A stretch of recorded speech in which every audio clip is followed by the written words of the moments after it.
मैं आज सारों को जो भी ये देख रहे हैं, एक प्राइम मिनिस्टर का सिटीजन पोर्टल है, उसके ऊपर अगर किसी की ज़मीन पे कब्ज़ा है या किसी ताकतवर ने कब्ज़ा किया हुआ है सरकारी ज़मीन पे, मैं आप सबको कहता हूं कि मेरे पोर्टल के ऊपर वो लिखवाएं। और मैंने एक ये जो सारे पाकिस्तान में कब्ज़ा ग्रुप है, इनके खिलाफ ऐलान जंग किया हुआ है। ये वो लोग हैं, ये करते क्या हैं? ये करते ये हैं कि ये एक ताकतवर लोगों की पनाह के अंदर रह के ये सारी वारदात करते हैं। और ये शुरू कैसे हुआ? ये शुरू ऐसे हुआ कि यहाँ जो हमारी पॉलिटिकल पार्टीज, जो ये दो मेन पॉलिटिकल पार्टीज, इन्होंने सबसे पहले कब्जा ग्रुपों को पालना शुरू किया। और मैं शुरू में आपको कहा कि ये कब्जा ग्रुप इनके जलसे भी फाइनेंस करते थे, इनको भी फाइनेंस करते थे, इनकी एटीएम मशीनें भी बने हुए थे, इनको ये इनकी पनाह पे बैठे हुए थे। जो पॉलिटिकल लीडरशिप थी, गवर्नमेंट के अंदर बैठ के वजीर और प्राइम मिनिस्टर्स इनको प्रोटेक्ट करते थे, बल्कि कई वजीर खुद कब्जा ग्रुप के हिस्से बने हुए थे, उन्होंने भी जमीनों पे कब्जे किए हुए थे। और जब इंतजामिया देखती थी, पुलिस और जब इंतजामिया देखती थी कि जनाब वो फलाने कब्जे ग्रुप को प्रोटेक्शन दे रही है प्राइम मिनिस्टर और उसके वजीर, तो वो खुद अपने कब्जा ग्रुप को भी प्रोटेक्शन देना शुरू हो गए। तो पूरा सिस्टम बन गया।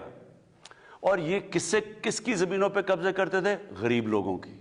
वो लोग जिस तरह भी इन्होंने कहा मेरी आवाज नहीं है, वो अच्छा वो देख लेते थे कि किसकी जमीन पे कब्जा करना। जब देखते थे कि वो कोई कमजोर लोग हैं, शरीफ लोग हैं, बेआवाज लोग हैं, या बैरून मुल्क पाकिस्तानी हैं जो बाहर बैठे हुए हैं, उनकी जमीन पे कब्जे कर लेते थे।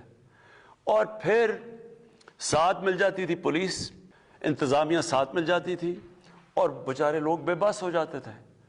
तो इसके ऊपर हमने पूरी वॉर डिक्लेयर कर दी है। हम इस वक्त सारे कब्जा ग्रुपों के पीछे जा रहे हैं, जमीनें देख रहे हैं, रिकॉर्ड्स देख रहे हैं, सरकारी जमीनों के रिकॉर्ड जिधर इन्होंने कब्जे किए हुए हैं, जिसमें बड़े बड़े सियासतदान अरबों रुपए की जमीनों पे कब्जा करके बैठे हुए थे।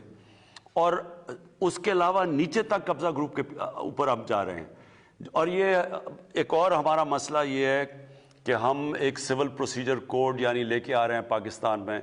हमने जो इस्लाहत की हैं लीगल सिस्टम में, वो ये है कि पहले अगर ज़मीन का केस हो तो 30-40 साल उसका फैसला ही नहीं होता था।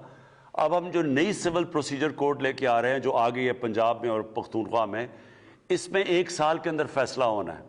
इससे भी बहुत बड़ा फ़ायदा होगा कि ये जो कब्ज़ा ग्रुप हैं, जब उन्हें, ये इसलिए होता है क्योंकि फैसला नहीं होता, तो इसलिए आखिर में लोग इनको पैसे दे देते हैं या पीछे हट जाते हैं या इनसे पैसे लेके। तो हम अब एक हर तरह जा रहे हैं, कानूनी तौर पे भी जा रहे हैं, और ये जो बड़े बड़े लोगों ने सरकारी ज़मीन है वो आपके सामने हैं, बड़े बड़े महल गिर रहे हैं।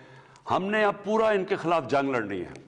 और मैं आज फिर लोगों को कह रहा हूं कि जब भी आप देखें आपकी ज़मीन पे कब्जा हो या सरकारी ज़मीन पे कब्जा हो, मेरे सिटीजन पोर्टल के ऊपर फौरी तौर पे उसको दर्ज करवाएं।